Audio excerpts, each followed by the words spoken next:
Bodybags, where horror lies. What is up, y'all? Dubby Dubbles at you again. Week 212 on the Bodybags. I've got a recent Code Red pickup for myself. A movie I've been wanting to check out for a while, and that is Beyond the Door, also known as The Devil Within Her.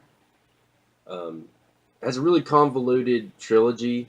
In the U.S., Beyond the Door 2 is also known as Shock, which was directed by Mario Bava, and Beyond the Door 3 was also known as A Mock Train. So definitely check out A Mock Train and Shock, of course, as well, another master of Mario Bava.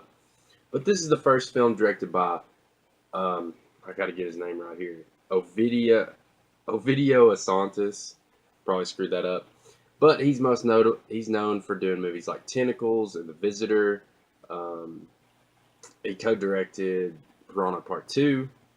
So he's got a pretty nice little horror filmography going under his belt for sure.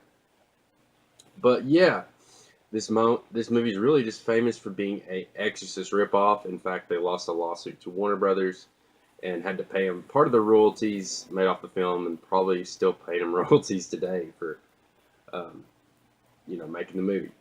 But I have to say right off the bat that this movie does a lot of different things. While at its core, the story is a possession film, and some of the possession scenes very much mirror some of the scenes in The Exorcist. There's a lot of underlying plots, and it really develops in a different way. So basically, you follow what's her name, Jessica, in this film.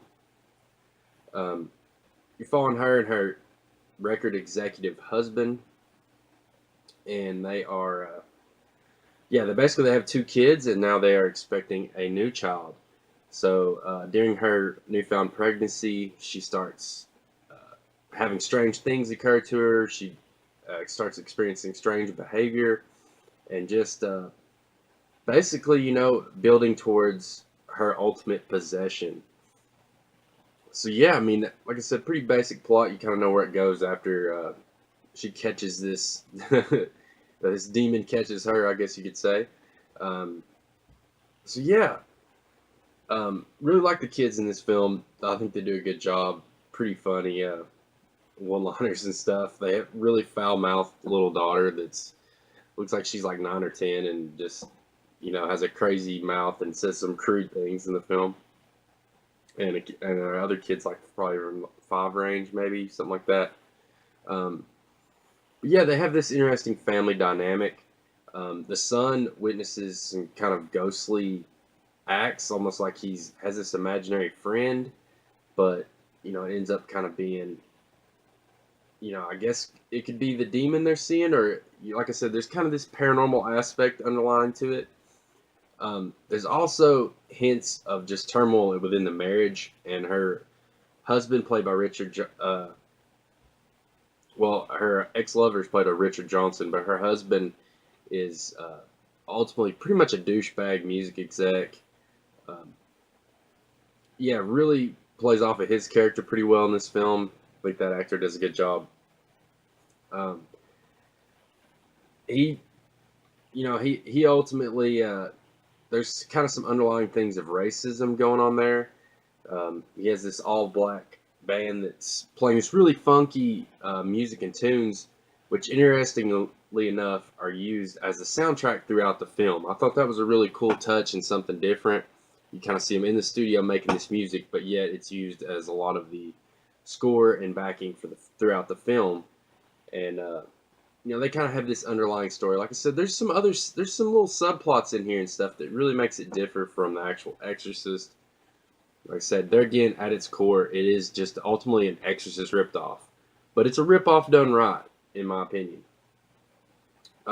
Really, there's some really creepy moments in this. I mean, it's more on the low budget side than the Exorcist, and maybe not as beautifully shot and cinematography oriented, but there is some cool, interesting shots in this film. Really kind of haunting imagery throughout the film. The pacing is maybe a bit slower in the first half, but I feel like it's pretty solid throughout the whole film. Um, so I really like the soundtrack aspect and how that overlays with it. Um, yeah, and basically, like I briefly mentioned, her ex boyfriend, he plays a big dynamic in this as well, and of course, with her being pregnant, there's kind of another subline story going on there. Really, really interesting stuff. It kind of has vibes of the Omen in parts of it as well. Like it's just really of the times. It was really that '70s demonic horror, um, done Italian style, and like I said, done quite well in my opinion. It has that kind of cheesy grindhouse. To me, this is The Exorcist. That's more of a popcorn movie than just an art house kind of really scary film. This is more of just a popcorn, entertaining. More, I would even venture to say more entertaining than The Exorcist. So, Beyond the Door, pretty damn solid flick, guys. I would probably give it like I'm gonna say 7.5. This is my first time watch. I think that could go up in the future. I had a really fun time with it. Definitely check this out if you can pick this up for a decent price, especially if you're a fan of '70s flicks and those kind of demonic horrors. I think this is a must own in my opinion. So that is Beyond the Door. I have to mention this is the Devil Within Her cut, which basically the uncut version, which features 15 more minutes than the original theatrical. I'm not sure what the actual differences are, but um, yeah, I would definitely suggest checking out the Code Red version if you want the uncut complete version of this film. But yeah, guys, that is Beyond the Door, and next week we got Full Moon Theme Week for y'all, so be on the lookout for that. Peace.